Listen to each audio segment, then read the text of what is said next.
दोस्तों, हमारे आज के पॉडकास्ट में मैं जो कहानी लेके आई हूँ उस कहानी का नाम है ऑफिस का गुस्सा। और तुम खड़े खड़े मेरा मुंह क्या देख रहे हो? जाओ जाकर अपनी मम्मी की मदद करो। नालायक कहीं के, कोई काम नहीं करते। गुस्से से कमलकांत अपने बेटे को चिल्लाकर सोफे पर बैठ गए और वहीं से आवाज लगाई, अब तुम क्या एक कप चाय पिलाओगी या उसे भी बनाने में घंटे भर लगेंगे? रितु, कृष्णकांत जी की पत्नी रितु ने किचन से आवाज लगाई, ला रही हूं, 2 मिनट तो धैर्य रखो। कुछ देर बाद रितु हॉल की टेबल पर चाय का कप, साथ में कुछ बिस्किट और नमकीन रखती है और कमलकांत के चेहरे को पढ़ने की कोशिश करने लगती है। कमलकांत चाय के कप पर नजर डालते हुए रितु की तरफ देखते हैं और कहते हैं, पानी कौन लेकर आएगा? अब उसे भी मुझे तुमसे कहना पड़ेगा कि एक गिलास पानी पिला दो। इंसान दिन भर थक मान कर घर आए, एक कप चाय पानी के लिए भी उसे बार बार बोलना पड़े? ये कैसा घर है?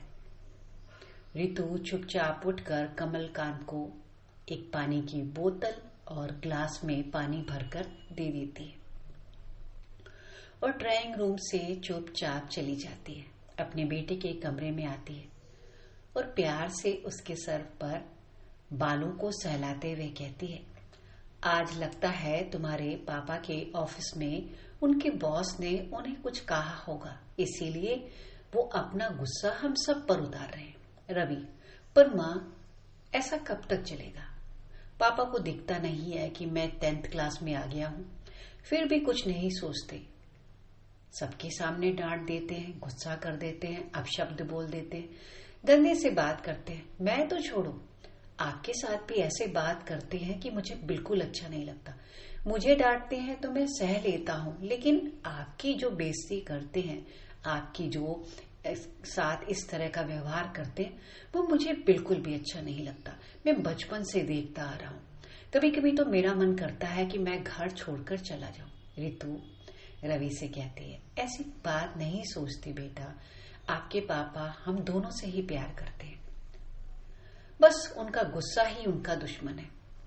आज तक तुमने जो चाहा तुम्हारे पापा ने तुम्हें हमेशा दिया है। मैं उनसे बात करूंगी। रवि हंसते हुए कहता है, माँ, वो आपकी भी नहीं सुनते, वो तो सिर्फ दादाजी की सुनते हैं। दादाजी से डरते हैं और थोड़ा उन्हें रिस्पेक्ट भी करते हैं, इसीलिए पापा का मुंह उनके सामने कभी नहीं खुलता। रवि कहता है, इस बार दादाजी जब आएंगे ना, तो मैं उन्हें पूरी बात बताऊंगा और उनसे कहूंगा कि आप पापा को इस तरह से जो वो हमें डांटते रहते हैं थोड़ा समझाएं। रितु रवि से कहती है, हाँ जरूर कहना, अभी देखना तुम्हारे पापा थोड़ी देर में हंसते हुए आएंगे और तुमसे भी हंसते हुए बात करेंगे और मुझसे भी बात करेंगे और ऐसे बात करेंगे जैसे कि कुछ हुआ ही ना हो। तभी कमरे में कमलकांत मुस्कुराते हुए आते हैं और कहते हैं, तो तुम दोनों लोग आज डिनर पर कहाँ चलना चाहते हो? रवि और रितु दोनों एक दूसरे का चेहरा देखने लगते हैं, कुछ बोलते नहीं। कृष्णकांत, तुम माँ बेटे ना एक हो जाते हो और मुझे अलग कर देते हो। क्या हुआ जो मैं थोड़ा गुस्सा हो गया?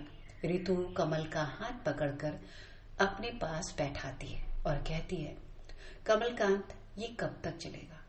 तुम हम दोनों पर अपने ऑफिस का गुस्सा उतारते रहोगे। हमारी तो कोई गलती नहीं होती, फिर भी तुम चिल्ला देते हो।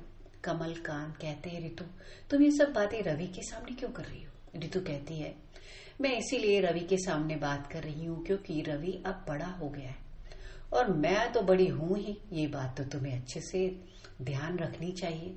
बिना बात के किसी गलती के लिए अगर आप किसी को डांटते चिल्लाते हैं, अपशब्द बोलते हैं, तो क्या अच्छी बात है? जब तुम्हारे ऑफिस के बॉस तुम्हें डांटते हैं, गुस्सा करते हैं, तुम पर चिल्लाते हैं और तुम उन्हें पलटकर जवाब भी नहीं दे पाते, जब तुम्हें ये सब अच्छा नहीं लगता तो हमें कैसे अच्छा लगेगा? कमलकांत को समझ आ गया कि उन्होंने आज बहुत बड़ी गलती कर दी है। वैसे तो ये गलती वो बहुत टाइम से करते आ रहे हैं। उन्हें मालूम है कि उन्हें आज अपनी गलती को स्वीकार करना चाहिए और करना ही पड़ेगा, पर आज उन्हें लगा कि अपनी गलती को अगर नहीं स्वीकारा तो अच्छा नहीं होगा, बेटे पर क्या इंप्रेशन पड़ेगा। वो अपने कान पकड़ते हुए कहते हैं, अब से मैं गुस्सा करूं ना तो तुम दोनों मुझे याद दिला देना कि मैंने गुस्सा ना करने की शपथ खाई है। इतना सुनते ही रितु और रवि दोनों खिलखिलाकर हंस देते हैं, क्योंकि कमलकांत जी ने अपने दोनों हाथों से अपने कान पकड़े हुए, जिसे देखकर रवि और रितु को हंसी आ जाती है। रवि और रितु दोनों कमलकांत के गले लगते हुए कहते हैं, हमें भी अच्छा नहीं लगता आप जब ऐसा डांटते हैं और आप ऐसे कान पकड़े हुए, ये भी अच्छा नहीं लगता। कमलकांत जी कहते हैं, हाँ मुझे पता है तुम दोनों मुझसे बहुत प्यार करते हो, पर अब मैं जब ऐसा करूं तुम मुझे याद दिला देना। रवि और रितु कहते हैं, याद तो दिला देंगे पर याद रहेगा कि नहीं। तो दोस्तों, आपको ये कहानी कैसी लगी? मैं उपासना मिश्रा कुछ सोचिए और बोले से